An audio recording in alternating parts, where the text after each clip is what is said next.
একটা প্রতিষ্ঠানে একজন একজন এফিশিয়েন্ট এমপ্লয়ি হিসেবে নিজেকে গড়ে তোলার জন্য অনেক গুণাবলীর প্রয়োজন হয়। তো এর মধ্যে বিশেষ করে সবথেকে বেশি সাপোজ 3টা বিশেষভাবে দরকার। যেমন এক হচ্ছে অনারশিপ।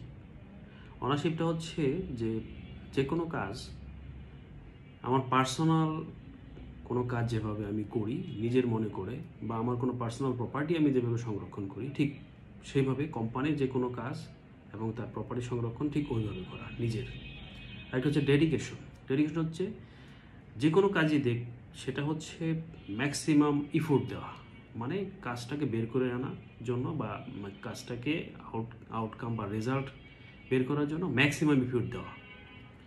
এরপরে হচ্ছে যেটা কমিউনিকেশন স্কিল, এটা আসলে খুবই ইম্পর্টেন্ট। যে কোনো নেগোসিয়েশন হোক, কিংবা সাপোজ ধরি যে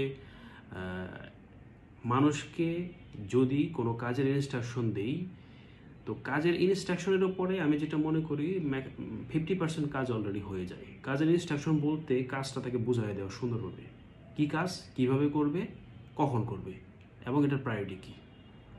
সো এই 3টা আসলে খুবই ইম্পর্টেন্ট।